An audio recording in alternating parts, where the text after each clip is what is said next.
Basically, I was born with missing fibula, which is the one bone between your knee and your ankle. I had my legs amputated at 11 months old, and then I got my first pair of prosthetics when I was 13 months old. So I think from a young age, I learned how to walk on prosthetic legs, and yeah, I think it kind of aided me in that learning process. Oh, well, I played all the sports our school had to offer. I wasn't necessarily good at all of them, but I tried them nevertheless. And then in high school, I went and I played rugby and water polo. And in my third year of rugby, I had a what we call like a hospital pass. So the ball comes really high, and one of the opposition players really lined me up well. And as I got the ball, he just kind of tackled me and hurt part of my knee and my cartilage.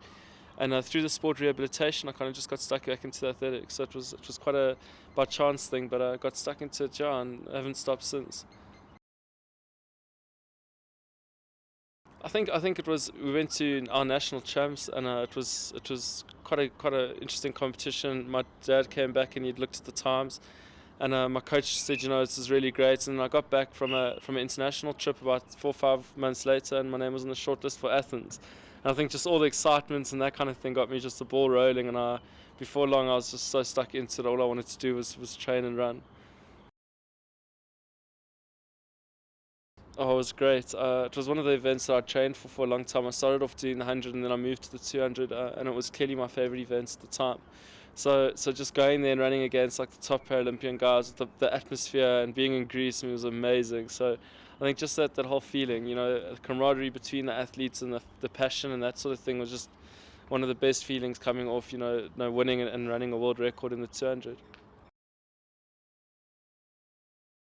I'm very lucky in the sense that I've got an awesome coach behind me. I've got an awesome training team behind me, a medical support unit. I've got an awesome manager. So, for me, the work that they do just really helps me on an everyday basis of that routine and commitment. And at the end of the day, it's easy to achieve your goals if you've got people like that behind you. But I think it's still surprising now and again when I wake up and people ask me, what do you do for a living? And I'm like, I'm a professional athlete. I think I'm really lucky in that sense that I can do what I love and be good at it and make a living.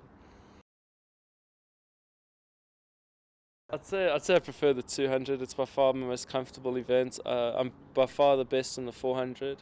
It's just way too far for me. I mean, when you finish running that, I think sometimes you'd rather die than carry on. But yeah, I think the 200 is my favorite, but the 400 is my best suited event. It was a big goal of mine. In 2005, I ran in the South African Champs, and I came sixth there.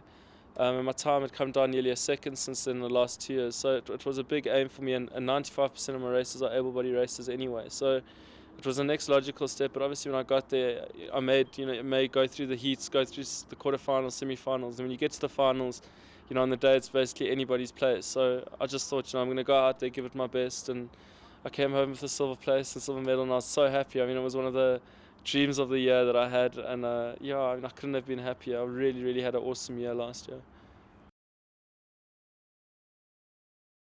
Rome was my first race, and just the crowd was awesome. Being in the Olympic Stadium there was undescribable. It was really brilliant. I ran in a very comfortable race. All the guys ran more or less the same times as I did a B race, so it was an awesome way to have a softer introduction onto the able-body circuits.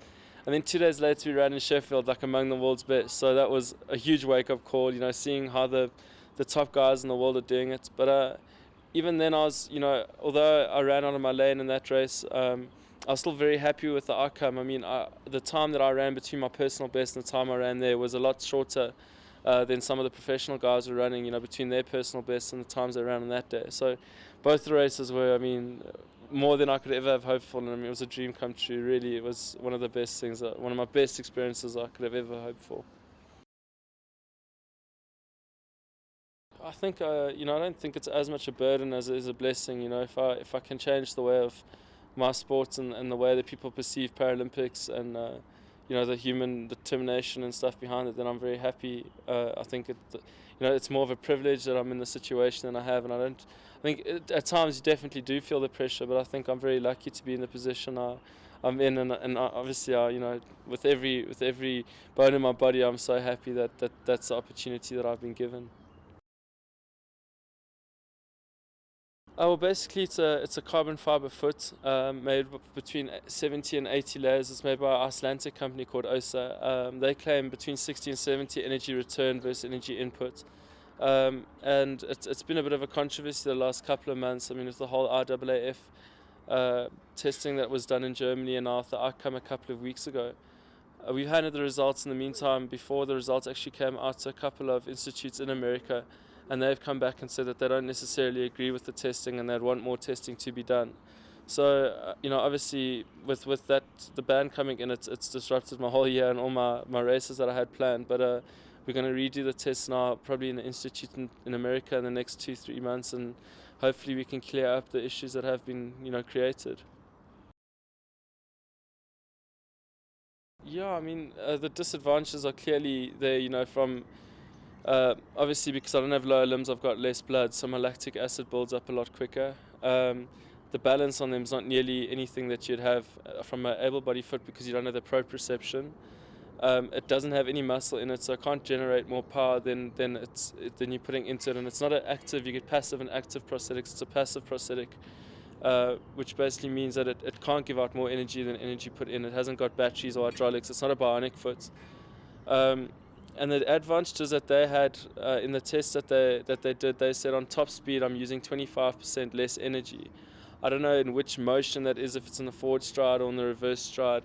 There were also several disadvantages that they calculated in the tests that they didn't speak about, that we got, that they didn't speak about in the media. So, I mean, it's obviously it's a very difficult thing. I'm sure if you've got three disadvantages and two advantages, or vice versa, how do you sum up which ones are stronger and which ones are weaker?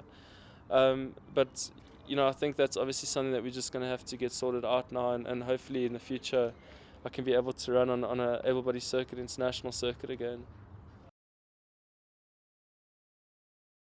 I mean, it was such a relief when I read the article that Tyson Gay had been commented on, just from support from all the international athletes. The races that I ran in Sheffield and in Rome, the feeling that I got there is that most of the able-bodied, in fact, all the able-bodied athletes are very supportive. And just hearing that from him was also just such a basically like a burden lifted off my shoulder. You don't want to be in a place where you're not really wanted to compete on a level, but if he's done the research and he sees that there are no other Paralympic athletes running close to the same times that I'm running, that it can't be the prosthetic legs. And I think just the support from him has definitely lifted my heart, in a big way. I don't know. I don't think, I think with a lot of training, obviously you get a bit quicker every year, but I think I'm kind of reaching that plateau now. Maybe I mean I'm running a 46.3 at the moment, or last season on the 400, and I'd like to be running a mid 45.5, maybe even a low 45. So if that can be my goal for my career, I'll be very happy with that.